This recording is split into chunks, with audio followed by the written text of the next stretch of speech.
Hello, ഇന്ന് ഞാൻ easy ആയിട്ടുള്ളൊരു മാമ്പഴ പുളിശ്ശേരിയുടെ റെസിപ്പിയാണ് ഷെയർ ചെയ്യുന്നത്. അതിനായിട്ട് ആദ്യം നല്ല മധുരമുള്ള 4 നാട്ടുമാങ്ങ തൊലി കളഞ്ഞെടുത്തിട്ടുണ്ട്. അതിനോടൊപ്പം 2 പച്ചമുളക് കീറിയതും ഉപ്പും മഞ്ഞൾപ്പൊടിയും 1/2 ടീസ്പൂൺ പഞ്ചസാരയും ചേർത്ത് ഒപ്പം കറിവേപ്പിലയും ചേർത്ത് കുറച്ച് വെള്ളത്തിൽ വേവിക്കാൻ വെക്കുന്നുണ്ട്.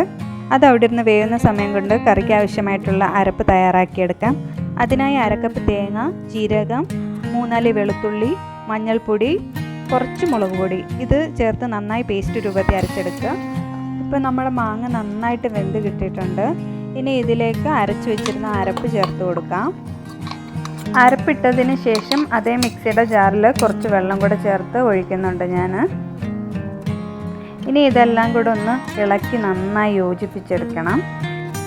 അതിനുശേഷം തേങ്ങയൊന്ന് നന്നായി വെന്ത് വരുന്നിടം വരെ കുക്ക് ചെയ്തെടുക്കാം.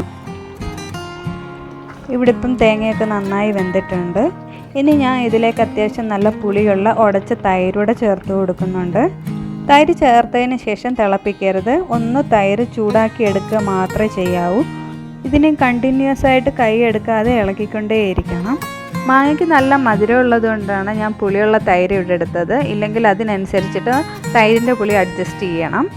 മോര് നന്നായി ചൂടായതിന് ശേഷം കുറച്ച് ഉലുവാപ്പൊടിയും കൂടെ ചേർത്ത് നന്നായി ഇളക്കി മാറ്റി വയ്ക്കാം. ഇനി ഇതിലേക്ക് കടുക് വറുത്ത് ചേർക്കുന്നതിനായി 1 ടേബിൾ സ്പൂൺ വെളിച്ചെണ്ണയിൽ കുറച്ച് കടുക് ഇട്ട് പൊട്ടിക്കാം.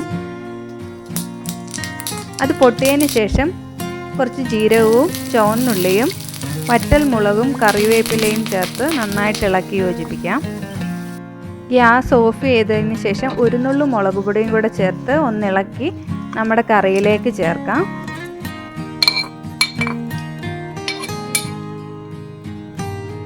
ഇനി കറി നന്നായി ഇളക്കി യോജിപ്പിച്ചാൽ നമ്മുടെ മാമ്പഴ പുളിശ്ശേരി ഇവിടെ റെഡി ആയിട്ടുണ്ട്. മാമ്പഴക്കാലത്തെ ഓർമ്മകളിൽ എന്നും തങ്ങി നിൽക്കുന്നൊരു നാടൻ റെസിപ്പിയാണിത്. അപ്പോൾ എല്ലാവരും ട്രൈ ചെയ്ത് നോക്കിയിട്ട് ഫീഡ്ബാക്ക് അറിയിക്കുക. Thank you, by.